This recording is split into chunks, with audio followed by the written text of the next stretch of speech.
Okay, I'm going to start off with the Queen's Gambit accepted. I'm going to teach you a few nice little tricks that you can use while playing the Queen's Gambit. Like all queen pawn openings, we start off with d4. Black's response, d5. Now, this next move from white is going to look pretty funny, but it's a very good move. You're just going to have to trust me on this. It is c4. Now, it looks like white's giving up this free pawn. That's why it's called a gambit, but it's not. The queen's gambit isn't really a true gambit because you're going to be able to get that pawn back, or you're going to get something out of it. So, this segment, I'm covering what happens if black takes. So, I'm going to show what happens if black takes. White will now have three options. He can play knight f3. He could push the pawn up to e4, but I highly recommend you play e3. e3 is a very solid move. You're opening access of this bishop, but you're also defending this pawn. So if you need to move your queen later, you don't have to worry about his queen just coming in and scooping it up, like taking it, you know? So, remember that, e3, just push your pawn up there. Now, black has very many things he could do. I'm going to show you what happens if he takes in this segment. If he defends it, sorry. He could defend it with bishop e6. He doesn't have to. He could play b5, defending it. Doesn't have to do that either. I don't recommend either of those two moves for black. Black, I recommend you just play knight f6. Because if you try to defend that pawn, you're just going to end up losing it. You made a bad choice by taking it, and that sounds kind of harsh, but you shouldn't have done it. Now, let's see what happens if he tries to defend it with the bishop. He pushes his bishop to e6, trying to defend it, but I recommend you play knight a3. Now, what this does is putting two attackers on this pawn. So if there's an exchange going to go down, he's going to lose his bishop and this pawn, and we're only going to lose one piece. Black's best move, according to the Fritz program, would be to play knight c6. Knight c6 here. And you can just take. If he chooses to take your knight, capture his bishop, and we have a slight positional advantage. We have both our center pawns, while he only has one. We have developed a piece. He has also developed a piece, but our piece is of greater significance because while he might have two attackers on this d pawn, our bishop, our white squared bishop, is putting an attack on the f7 square.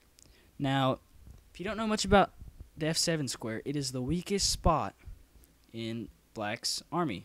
The only thing defending it is his king. So, let's say you had another piece, like a knight. Let's say your knight was right here, somewhere later in the game, or you had your queen right here. You could just go in and crash it, and because this bishop is right here, there's nothing he could do. He can't take it, because then he'll be in check. So that's why that is a pretty good position for white. Okay, let's cover what happens when he tries to defend it with his b-pawn.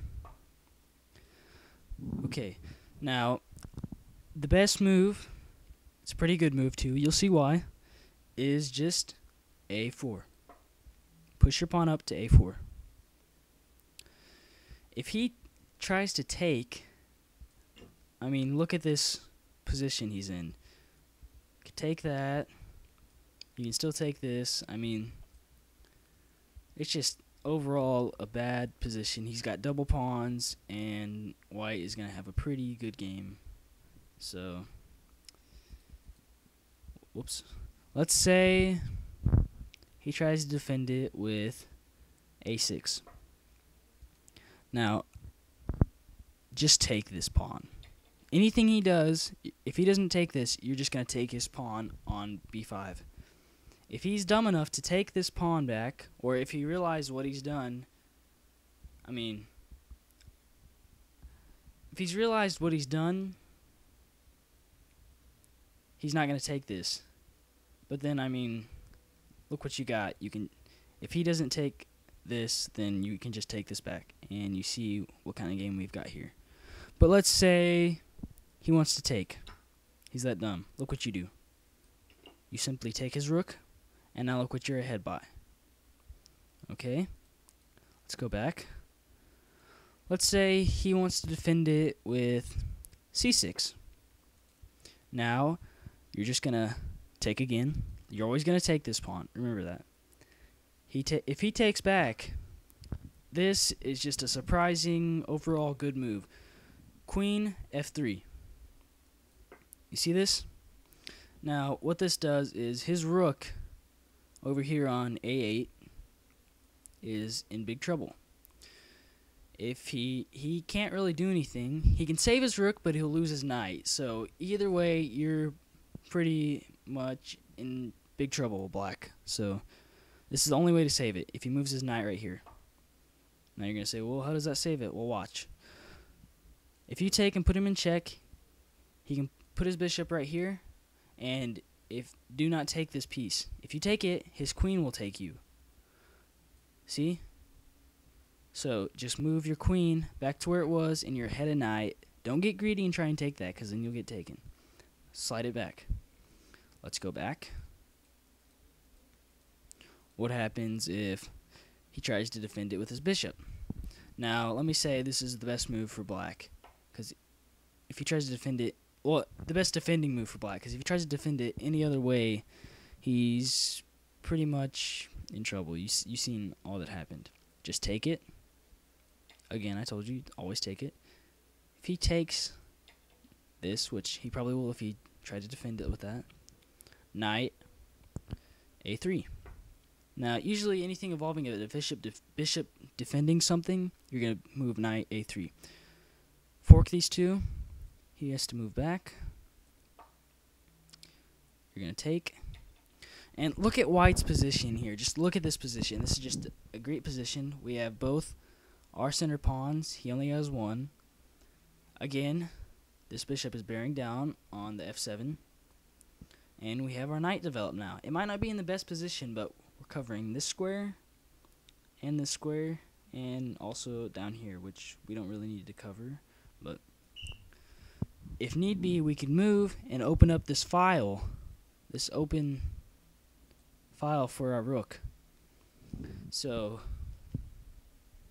you see, this is just a really, really good position here. Okay, thanks for watching. This has been Alex, and that's the end of our Queen's Gambit accepted segment. I hope you got a lot out of this video, and I hope it will make you a better chess player.